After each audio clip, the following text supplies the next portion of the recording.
नमस्ते दोस्तों, स्वागत है आपका इस नई कहानी में। दोस्तों, हमारी आज की कहानी है गंदा धंधा। दोस्तों, मैं बहुत खुश थी कि मेरी शादी होने वाली है। मैंने बहुत सपने सजाए थे। एक दिन मेरे होने वाले पति ने फोन किया और कहने लगा कि मुझसे मिलना चाहता है, लेकिन मैंने मना कर दिया था। फिर शादी के एक दिन पहले मेरा मंगेतर आधी रात को मेरे घर आ गया था। मेरे करीब आने लगा।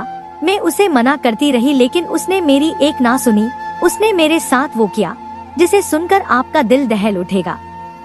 लेकिन इससे पहले दोस्तों, आपको हमारी हाथ जोड़कर विनती है कि आप लोग कहानी को सुनकर हमारे चैनल को सब्सक्राइब करना भूल जाते हैं। कृपया सबसे पहले हमारे चैनल को सब्सक्राइब कर लें। दोस्तों, आज मैं बहुत ज्यादा खुश थी। आज वो दिन आ गया जिसका मुझे सालों से इंतजार था। आज मेरी शादी थी और मेरी दोस्त मुझे छेड़ रहे थे। मैं शर्मा रही थी। अचानक मुझे मेरे होने वाले पति का कॉल आया और उसने कहा कि मुझे तुमसे मिलना है, जरूरी है। मैंने कहा कि ये मुमकिन नहीं है, बस अब थोड़ा ही वक्त बाकी रह गया है, हम एक होने वाले हैं। और कॉल कट गई। शाम के वक्त जब मैं अपने कमरे में अकेली थी तो वो अचानक मेरे कमरे में आ गया। जैसे जैसे वो मेरे करीब आता गया, मेरे दिल की धड़कनें तेज होने लगी। जैसे ही वो मेरे पास आया और मेरा हाथ थामना ही चाहा कि अचानक कमरे का दरवाजा खुला। दीपक, दीपक, थोड़ा इंतजार कर लो। मैंने इनकार किया और तभी दरवाजा खटखटाने की आवाज गूंज गई। इससे मेरा दिल हलक में आ गया। मेरी जान सी निकल गई थी। मैंने दीपक को दूर धकेला और दरवाजे को देखने लगी। और ये सब ऐसे शुरू हुआ जब मैं एक छोटे से शहर में पैदा हुई, जहाँ मेरे माता पिता ने मुझे बहुत प्यार और सम्मान के साथ पाला था। मैं अपनी मेहनत और खुशमिजाजी के लिए जानी जाती थी और मेरी सबसे बड़ी ख्वाहिश थी कि मुझे एक ऐसा पति मिले जो मेरी जिंदगी को खुशियों से भर दे। मेरे सपने हमेशा सिंपल थे दोस्तों, एक छोटा सा घर, एक प्यार करने वाला पति और एक खुशहाल जिंदगी। मेरे माता पिता भी मेरे विवाह को लेकर हमेशा चिंतित रहते थे और चाहते थे कि मैं एक अच्छे इंसान से शादी करूं और अपनी गृहस्थी को आगे बढ़ाऊं। मेरी आंखों में सपने तब सजे थे जब मैंने बहन को शादी करते देखा। और एक रात जो मैंने देखा, उसके बाद से मैंने यही सोचा कि अगर पति अच्छा हो तो जिंदगी सोने पे सुहागा है। फिर एक दिन दीपक नाम का शख्स मेरी जिंदगी में आया। दीपक एक बड़े शहर का रहने वाला था और उसका खूबसूरत चेहरा और अच्छा अंदाज जल्दी ही मेरे पिता के दिल में जगह बना गया। वो दिखने में सफल, सभ्य और अच्छे स्वभाव का था और मेरे माता पिता को ये यकीन हो गया कि वही उनकी बेटी के लिए बेस्ट हो सकता है। दीपक और मेरी मुलाकात एक शादी में हुई थी। शादी में वर और वधू को देखकर मैंने फिर से अपने सपनों की दुनिया देख ली थी। दोस्तों, मुझे दीपक पहली नजर में ही भा गया था। वो बहुत खुशमिजाज लगता था और उसने मुझे बहुत कुछ खास महसूस करवाया था। मेरे माता पिता भी दीपक से मिलने के बाद बहुत संतुष्ट हो गए थे और जल्द ही हमारी सगाई की बात पक्की हो गई। सगाई बहुत ही धूमधाम से हुई, जिसमें दीपक ने अपनी मोहब्बत का इजहार किया। सभी लोग बहुत ही खुश थे, लेकिन किसी को ये नहीं पता होता कि खुशियों के रंग कितने दिन तक कायम रहते हैं। दीपक मेरे पास बैठा पसीने से लथपथ हो रहा था। मैं उसे अपने साथ मुंह धुलवाने ले गई, लेकिन दीपक ने वहां अपनी मोहब्बत का ऐसा इजहार किया कि मैं खुश हो गई। दीपक के इस मोहब्बत भरे बर्ताव से मैंने उसके साथ अपनी जिंदगी के हसीन ख्वाब देखने शुरू कर दिए थे। दीपक के बारे में कुछ बातें अजीब जरूर थी, जैसे कि वो अक्सर फोन पर किसी से बात करता था और जब भी मैं उससे सवाल करती तो वो बात टाल देता था, या कभी उसे बहुत पसीना आता था और फिर जब वो मेरे कुछ करीब आता तो थोड़ी देर में ठीक हो जाता। लेकिन प्यार के अंधे जज्बे में मैंने कभी इन बातों पर ज्यादा ध्यान नहीं दिया। दोस्तों, वक्त तेजी से बीतने लगा और दीपक अक्सर जल्दी शादी करने की ख्वाहिश जताता था, लेकिन बड़ों को तो अपनी समझ से ही काम लेना होता है। कहीं न कहीं मुझे भी शादी की जल्दी थी। ये ख्वाहिश कहीं दिल में दबा था। मैं सोचती थी कि शादी सिर्फ प्यार करने का नाम है, क्योंकि एक दिन तन्हा लम्हों में मैंने एक नवविवाहित जोड़े को देखा था। अभी मैं जिंदगी के असल भेद से परिचित नहीं थी। मोबाइल की घंटी बजी। दीपक का मैसेज था। कुछ अजीब से सवाल पूछ रहा था जिसे पढ़कर मुझे शर्म आई और मैंने मोबाइल रख दिया। दोस्तों, आज घर वालों ने मुझे हल्दी के रस्म में बिठा दिया था और मेरी मम्मी ने मुझे समझाया कि शादी तक ना घर से बाहर निकलना है, ना अपने ससुराल से मिलना है। अब ये पीला जोड़ा और ये कमरा। थोड़ी देर में फोन की घंटी बजी, जिससे मुझे परेशानी होने लगी। मैंने दीपक को अंदर बुलाया कि वो चुपचाप कमरे में आ जाए। वो वैसे ही पसीनों में भीगा हुआ था और उसके कपड़े गीले हो रहे थे और उसने एक एक करके उतारने शुरू कर दिए। सुबह सूरज की किरण से मेरी आंख खुली। अंग अंग में दर्द हो रहा था। थोड़ा उठकर बैठी तो याद आया कि रात को दीपक आया था, लेकिन पता नहीं क्यों दिमाग काम नहीं कर रहा था। मैं सोच में थी कि अब क्या करूं। दीपक फोन करके कुछ पूछे भी तो अच्छा नहीं लगेगा। शाम में मेहंदी वाली आई और उसने मेरे हाथों में दीपक का बहुत ही खूबसूरत नाम लिखा कि मैं चाहती थी कि ये कभी ना मिटे, लेकिन हाथों की लकीरें कुछ और ही बयां कर रही थी। मेहंदी का रंग कुछ ज्यादा नहीं चढ़ा था। ये देखकर मम्मी भी चिंतित हो गई थी। मैंने उन्हें यकीन दिलाया कि ऐसा कुछ नहीं है। तब कहीं जाकर वो इन फिक्रों से आजाद हुई। जल्द ही शादी का दिन आ पहुंचा। दोस्तों, मेरी खुशी का ठिकाना न था। मैं दिन रात अपनी शादी की तैयारियों में लगी थी और अपने सपनों को हकीकत की ओर बढ़ते देख रही थी। मैं खुद को दुनिया की सबसे खुशकिस्मत लड़की समझती थी कि मुझे दीपक जैसा पति मिलने वाला है। शादी के दिन जब सब कुछ तैयार था और बस कुछ ही वक्त रह गया था, मैं अपनी सहेलियों के साथ बैठकर तैयार हो रही थी। हर कोई मुझे दीपक के नाम से छेड़ रहा था और मैं शर्म से लाल हो रही थी। कभी कोई सहेली कुछ पूछती, कभी कोई कुछ बताती, कोई मेरी मेहंदी में दीपक का नाम ढूंढ रहा था। अचानक से मेरे मोबाइल की घंटी बजी। फोन पर दीपक था। शीला, मुझे तुमसे मिलना है अभी। दीपक की आवाज में कुछ ऐसा था जो मुझे थोड़ा परेशान कर गया। मैंने कहा, अभी? दीपक, ये मुमकिन नहीं है। बस कुछ देर में हम हमेशा के लिए साथ होंगे, मैंने नरमी से कहा। लेकिन मेरी बात पूरी होने से पहले ही दीपक ने कॉल काट दी। ये कुछ अजीब था, लेकिन मैंने सोचा कि शायद वो सिर्फ मुझे देखने के लिए बेचैन था। लेकिन मुझे कुछ चिंता भी हो रही थी। आखिर दीपक का रवैया ऐसा क्यों था? आखिर वो है कहाँ? क्या वो अभी तक तैयार नहीं हुआ? दिल कुछ अजीब हो रहा था। तभी मैंने कोई बहाना बनाकर अपनी सभी सहेलियों को कमरे से बाहर जाने को कहा। शोर शराबा जब खत्म हुआ तो मैंने सुकून का सांस लिया और अपने दिमाग में आ रहे सभी ख्यालों को झटक दिया। कुछ देर के लिए अपनी आंखें बंद कर ली, फिर से अपने ख्यालों में खो गई और दीपक के साथ जिंदगी के खूबसूरत लम्हों के सपने देखने लगी। शाम हो चुकी थी और शीला अपने कमरे में अकेली बैठी थी। अचानक दरवाजा हल्का सा खुला और एकदम से दीपक सामने आ गया। वो शीला के हुस्न को देखकर मुस्कुराया और धीरे धीरे उसकी तरफ बढ़ने लगा। शीला के दिल की धड़कन तेज हो गई। मैं ये सोच भी नहीं सकती थी कि दीपक उसे अभी देखने आ जाएगा। दीपक, तुम यहाँ? मैंने हैरानी से पूछा। हाँ, मैं तुम्हें देखे बिना नहीं रह सका, दीपक ने जवाब दिया और फिर आहिस्ता आहिस्ता मेरे करीब आने लगा। जब वो बिल्कुल करीब पहुंचा तो उसने मेरा हाथ थाम लिया। मेरा दिल जोर से धड़क रहा था। दोस्तों, लेकिन जैसे ही उसने मेरा हाथ थामा, दीपक थोड़ा इंतजार कर लो, हम एक होने वाले हैं अब तो। मैंने इनकार किया और तभी दरवाजा खटखटाने की आवाज आई, जिससे मेरा दिल हलक में आ गया। मेरी जान सी निकल गई थी। मैंने दीपक को दूर धकेला और दरवाजे को देखना शुरू कर दिया। अचानक कमरे का दरवाजा जोर से खुला।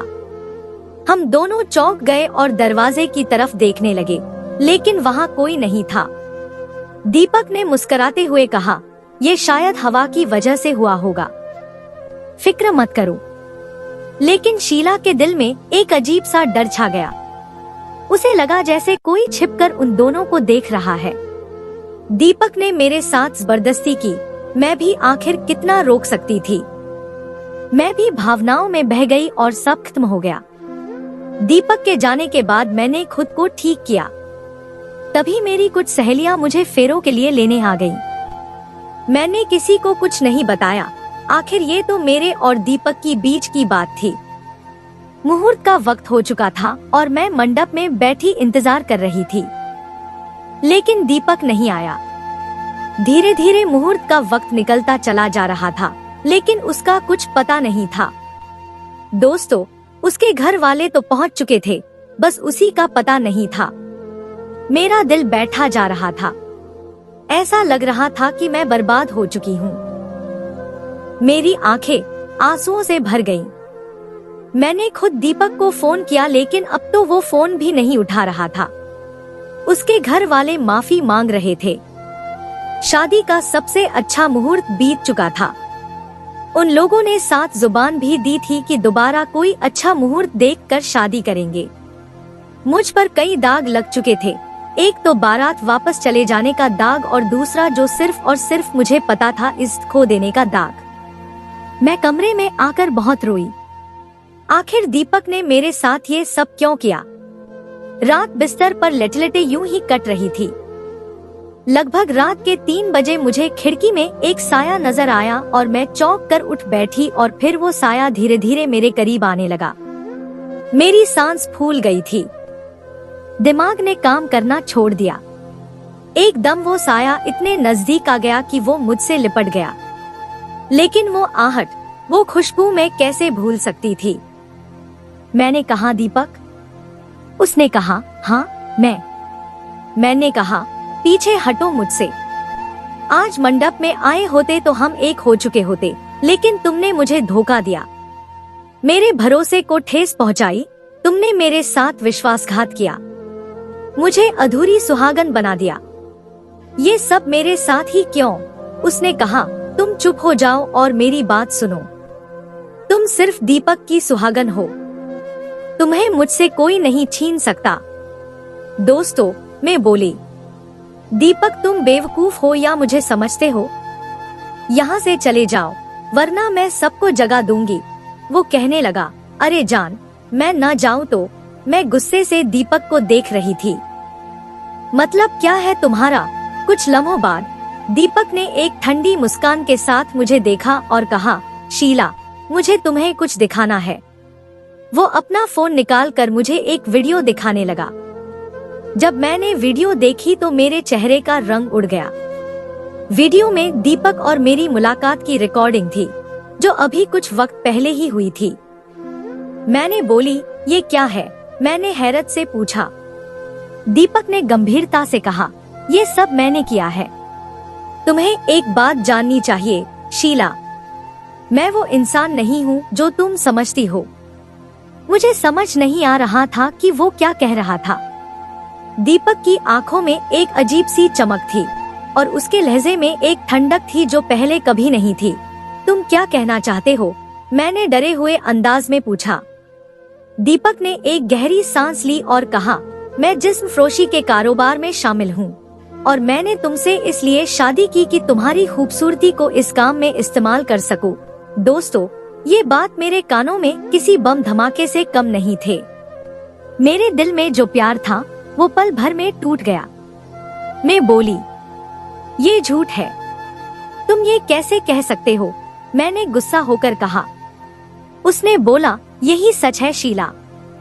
मोहब्बत और रिश्ते मेरे लिए कुछ नहीं है। पैसा ही सब कुछ है और तुम मेरे लिए पैसे का एक जरिया हो। मैंने दीपक की बातों को सुनकर खुद को बेबस महसूस किया।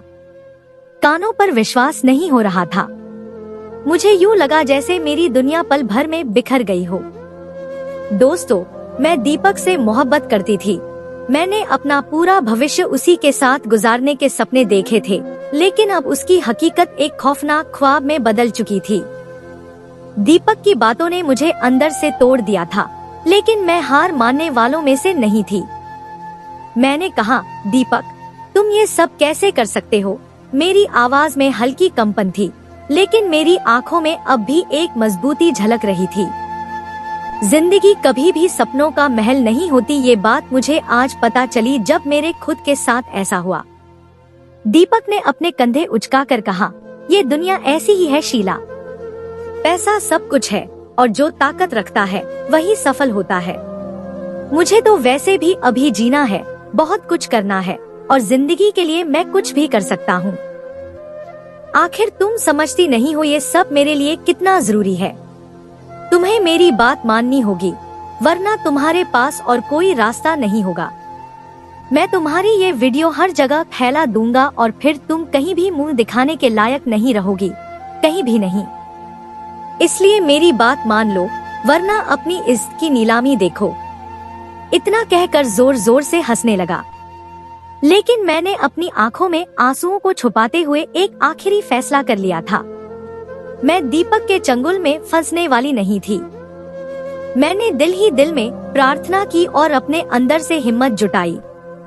दीपक ने मुझे लिटा दिया था और अब वो खुद भी बहाव में बहकर उसकी पकड़ ढीली होती जा रही थी। बस मुझे इसी मौके का इंतजार था।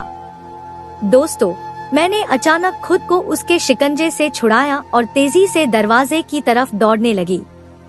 दीपक ने मुझे पकड़ने की कोशिश की, लेकिन मेरी तेज रफ्तार और हिम्मत के सामने वो बेबस था। वो कमरे से बाहर निकलकर सीधी अपने माता पिता के पास भाग गई। शीला की सांसें फूली हुई थी और उसकी आंखों में आंसू थे।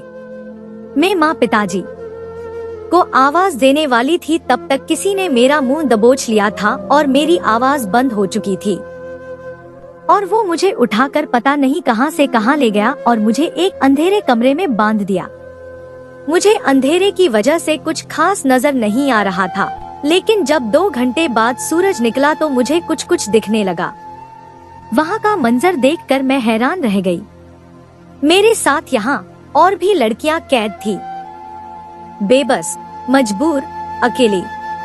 उनमें से एक लड़की नजर आई जो कुछ होश में थी। मैंने उससे पूछताछ करने की कोशिश की। उसने जो बताया उस पर मुझे अपने कानों पर विश्वास नहीं हुआ। उसके कहने के मुताबिक उसके ही नहीं, बल्कि यहाँ बैठी तमाम लड़कियों के अवैध संबंध थे दीपक के साथ।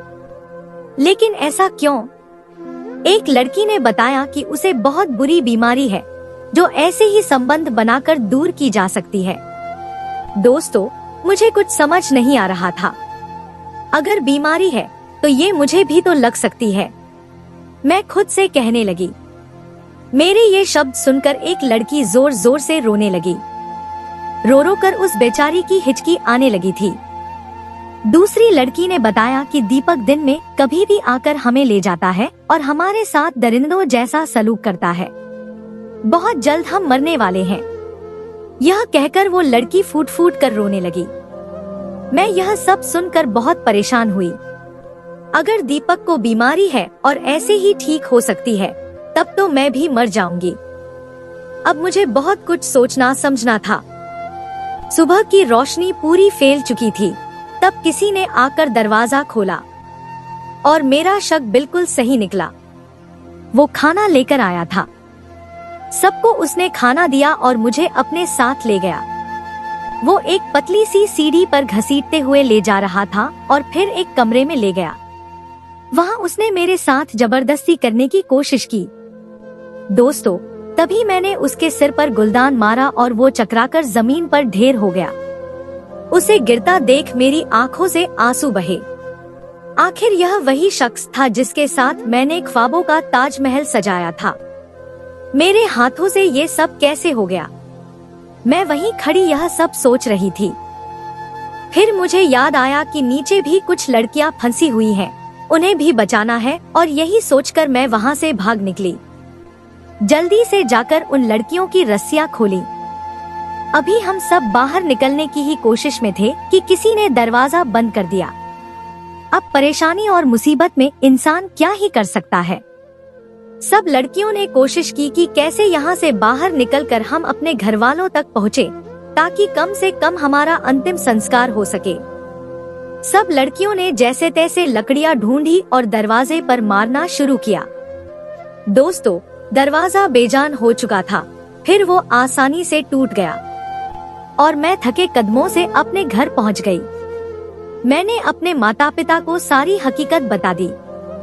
वो सुनकर हैरान रह गए, लेकिन उन्होंने अपनी बेटी का साथ देने का फैसला किया।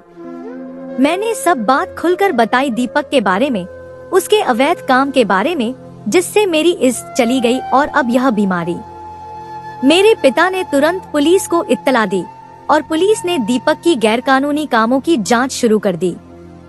पुलिस की खोज में यह सामने आया कि दीपक एक अपराधी था जो जिस्म फरोशी के धंधे में शामिल था और लड़कियों को धोखे से अपने जाल में फंसाकर उन्हें इस घिनौने धंधे में धकेल देता था। शीला उसकी ताजा शिकार थी, लेकिन उसकी हिम्मत और सही समय पर उठाए गए कदम ने उसे इस घिनौने जाल से बचा लिया। और वह यह सब इसीलिए करता था क्योंकि वह एक भयानक बीमारी का शिकार था और यही सब करके वो खुद को जिंदा रख सकता था। दीपक को पुलिस ने गिरफ्तार कर लिया और उसके खिलाफ ठोस सबूत मिलने पर उसे कानून के कटघरे में लाया गया। अदालत में उसके खिलाफ केस चला और उसे कई संगीन अपराधों के लिए सख्त सजा सुनाई गई। दीपक की बर्बादी का मंजर एक बहुत दुखद कहानी है। एड्स की बीमारी ने न सिर्फ उसकी शारीरिक सेहत को तबाह किया बल्कि उसकी जिंदगी के हर पहलू को प्रभावित किया। जैसे जैसे बीमारी बढ़ती गई, उसकी शारीरिक हालत खराब होती गई और वो और भी कमजोर होता गया। दोस्त और रिश्तेदार भी धीरे धीरे उससे दूर होने लगे, क्योंकि समाज में एड्स को बदनामी की नजर से देखा जाता है। दीपक की बीमारी ने उसे तन्हाई, मायूसी और मानसिक दबाव में डाल दिया। उसके सपने और उम्मीदें जैसे टूटने लगी। हर गुजरता दिन उसकी बर्बादी का एक नया पन्ना लिखता गया। दोस्तों, उसके सगे माँ बाप तक उसके पास नहीं रहते थे, ना उसे देखना पसंद करते थे और अपनी सगी औलाद भी नहीं मान रहे थे। कुछ भी हो, थोड़ा गलत तो उसके साथ हुआ था और बहुत ज्यादा उसने खुद ही कर लिया। दीपक की गिरफ्तारी और सजा के बाद मैंने अपनी जिंदगी को दोबारा संवारने का फैसला किया। मेरा दिल टूटा हुआ था, लेकिन मेरी रूह में एक नई ताकत जाग उठी थी। मैंने फैसला किया कि मैं अपनी जिंदगी को अच्छे ढंग से आगे बढ़ाऊंगी और अपने ख्वाबों को पूरा करने के लिए मेहनत करूंगी। मैंने जल्द अपनी सेहत के बारे में डॉक्टर से सलाह ली और अपना इलाज करवाया। कई सालों तक मेरा इलाज हुआ, क्योंकि यह बीमारी अभी मेरे अंदर पनपी नहीं थी और मैं जल्द ही स्वस्थ हो गई। मैंने न जाने कितने तप किए ताकि मुझे कुछ ना हो, और भगवान की कृपा से मैं ठीक हो गई। इस वाक्य ने मुझे मजबूत और आत्मनिर्भर बना दिया। अपना एक छोटा कारोबार शुरू किया और शिक्षा के जरिए अन्य लड़कियों को उनके अधिकारों और आत्मनिर्भरता के बारे में जागरूक करने का बीड़ा उठाया। मैं यह जान चुकी थी कि सच्चा प्यार सिर्फ उसी शख्स से हो सकता है जो इज्जत और सच्चाई को अहमियत दे। दोस्तों, कुछ सालों बाद मैंने अपनी जिंदगी में एक नया मोड़ लिया। मैंने अपनी कामयाबियों के साथ आगे बढ़ना शुरू किया और एक दिन मेरी मुलाकात एक ऐसे इंसान से हुई जो मुझे इज्जत और प्यार के साथ अपनाने के लिए तैयार था। उस शख्स का नाम रोहन था, जो एक मेहनती और ईमानदार इंसान था। मेरे और रोहन के बीच जल्द ही प्यार परवान चढ़ने लगा। रोहन ने मुझे वो इज्जत और प्यार दिया जिसकी मैं हमेशा से हकदार थी। हम दोनों की शादी एक खुशनुमा समारोह में हुई और इस बार मेरा दिल सच में खुशियों से भरा हुआ था। मैंने अपनी जिंदगी में न सिर्फ प्यार पाया, बल्कि एक मजबूत और स्वतंत्र शख्सियत के रूप में अपनी पहचान भी बनाई। मैं अपने अनुभवों से सीख चुकी थी कि जिंदगी में मुश्किलें आती हैं, लेकिन उनका सामना हिम्मत और सब्र के साथ किया जाए तो वही मुश्किलें आपको मजबूत बना देती हैं। मेरी जिंदगी का अंत अच्छा हुआ और मेरी कहानी दूसरों के लिए एक मिसाल बन गई कि प्यार और इज्जत के बिना कोई रिश्ता नहीं होता। मैंने अपनी जिंदगी को खुद के लिए जिया और अपने अतीत से सीखते हुए आगे बढ़ी। मुझे अब कभी अपने अतीत की तकलीफें याद नहीं आती थी, मैं सब भूल चुकी थी। लेकिन कभी कभी आपका अतीत खुद सामने आकर खड़ा हो जाता है। उसी तरह एक रात मुझे दीपक नजर आया और सारी यादें ताजा हो गईं। उसे देखकर मेरा दिल जोर जोर से धड़कने लगा। दोस्तों, मैं खुद पर काबू नहीं रख पा रही थी। एक अनजाना सा डर मुझे फिर से सताने लगा था। रात का सन्नाटा था और मेरे दिल में हजारों डर सिर उठा रहे थे। दिल के शोर को दबाने की कोशिश में खुद को समझा रही थी कि सब ठीक हो जाएगा। यह मेरा सपना था, मेरा यकीन, जिस पर सवालिया निशान लग गए थे। बारात मेरे घर आई थी। लोगों के चेहरों पर खुशियां थी और हंसी खुशी का दौर चल रहा था। मंडप सज चुका था। मैं अपने सुहाग का इंतजार कर रही थी। उस दिन मैं खास उसी के लिए सजी थी। मुहूर्त भी बहुत अच्छा था, बस नहीं था तो वो ही नहीं था। मेरे लिए यह दिन सबसे खूबसूरत दिन था, लेकिन कौन जानता था कि यह दिन मेरी जिंदगी का सबसे भयानक सपना बन जाएगा। और फिर वो नहीं आया, कभी नहीं आया, जिसका मुझे इंतजार था। बाराती वापस जा चुके थे, मेरे सपने टूट चुके थे, मेरी इज्जत पर लगा दाग मेरी रूह में उतर गया था। लोगों की निगाहें और उनके कहे हुए ताने मेरे दिल में तीर की तरह चुभ रहे थे। मैं बेहाल होकर बैठ गई। मुझे समझ नहीं आ रहा था कि कहाँ जाऊं, किससे बात करूं, क्या कहूं। मेरी जिंदगी जैसे एक सवाल बन चुकी थी। वक्त गुजर गया, लेकिन वो दिन मेरी जिंदगी का एक काला हिस्सा बन गया। उस वाक्य ने मुझे एक मजबूत इंसान बना दिया, मगर साथ ही साथ मुझे याद दिलाया कि जिंदगी के फैसले हमेशा आसान नहीं होते और कभी कभी हमें इन जख्मों के साथ ही जीना पड़ता है। वो किसी होटल में बुझे बुझे बैठा सिगरेट पी रहा था और बीमारी में झुलसा हुआ था। बीमारी तो अपनी जगह थी, लेकिन कम से कम वह ये गंदा धंधा तो नहीं करता। दोस्तों, उसने ऐसा क्यों किया? सिर्फ मेरे साथ नहीं, सबके साथ ही ऐसा किया। वो सब लड़कियां। चलो, वक्त तो गुजर ही गया, आखिर अंत भला तो सब भला। तो दोस्तों, यह थी हमारी आज की कहानी। आपको सुनकर कैसी लगी हमें कमेंट करके जरूर बताएं और हमारी वीडियो को ज्यादा से ज्यादा अपने दोस्तों में शेयर करें और हमारे चैनल को भी सब्सक्राइब कर लें ताकि आने वाली वीडियो का नोटिफिकेशन आप तक तुरंत पहुंचे। मैं मिलती हूं आपसे अगली वीडियो में, तब तक के लिए धन्यवाद।